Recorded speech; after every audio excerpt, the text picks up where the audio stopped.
this is actually a template for Amazon Web Services, but it's using a visualization component that I do want to talk a little bit about in a second. That's open source and written by Mike Bostock. And I don't know, to me, it's just really cool to be able to apply that to like a very familiar type of data, right? Logs data. This is specifically looking at HTTP status logs, right? So if if you're running a website and somebody visits your website, if you're using Apache or whatever, you have some access logs that if someone successfully visits your website, it's going to be a 200, right? A 200 status code. But if they try to go to the wrong URL or something, like the wrong page that doesn't exist, they'll get a 404, right? And we got, most of us probably know 404 not found, but then there's other statuses like redirects and permission denied and like server error, right? 500s. And so the thing is, right, a lot of websites get too much traffic. You can't just read through those logs. And most of the cloud providers do have some kind of dashboard with some line charts of your logs.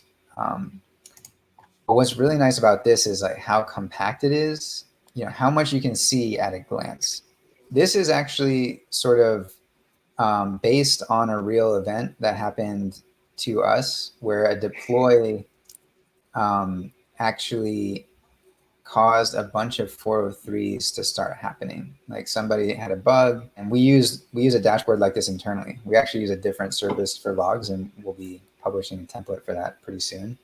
But the nice thing about this is that it works no matter what tool set you use. Like we'll be able to like make a visualization like this. So what this is showing is that, right, like for most of the time you get almost no 403s, right? That's the normal situation, and that's probably a good thing.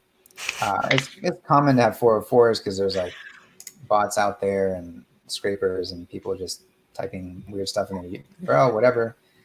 But obviously, like here, you just get this bright purple, right, for this stretch. And so if you had this thing up on a monitor, or you're just kind of checking it after you deploy, you could see that something like that, like weird, just pops out, right? Like also these colors get a bit lighter, and that means that like normal traffic has some of this, it's like a little bit wavy, but you can kind of visually see that like all of a sudden, right after this happened, this ramps up and these ramp down, and that's like, okay, that's not right. What's happening here? And that's what happened internally. Is someone noticed it, and then saw what commits were recently deployed, and looked into like why that might be causing that, found it, and then deployed a fix or rolled it back. And then here you can see that these stopped happening, and then traffic kind of picked back up to its normal state.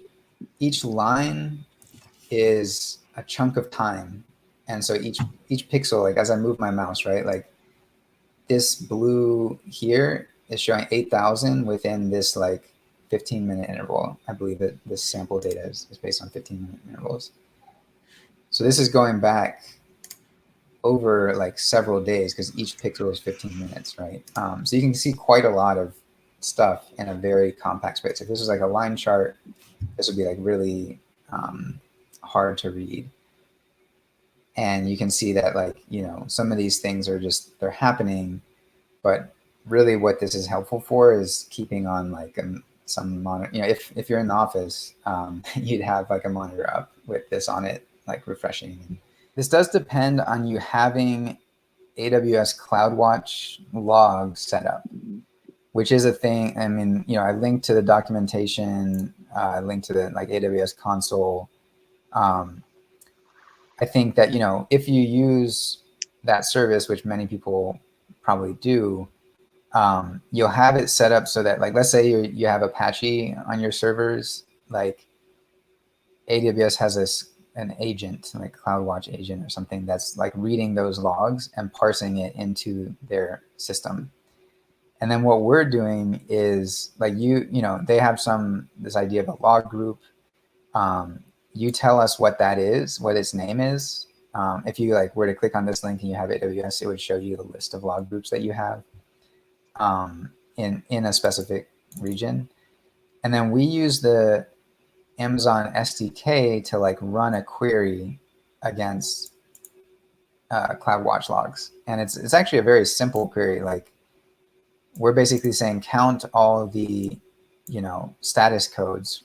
You can change this. So the interesting thing is that this template could actually work for any kind of logs. Like it doesn't have to be HTTP status, but that's just sort of a very common use case we want to highlight. But really it could be anything. Like if you had a mobile game and like you have people collecting coins or something, and there's an event every time someone collects a coin, you could say field is like coin, and it would tell you like how many coins every minute or whatever. In this case, yeah, we're doing minute based when you actually run this. This template basically sets you up to query the Amazon SDK, like their API. You would have to have set up that service, and we are going to be releasing sort of alternate versions of this template for other services. We internally use Datadog, right? So we have that. It's like pretty close to done. We used to use Sumo Logic, so we have one for that. Like I'd love to see this for Azure and Google Cloud, like, because basically if you're doing like, people use different cloud services, but everyone uses logs, and like getting this view of logs is, I think, a powerful option to have.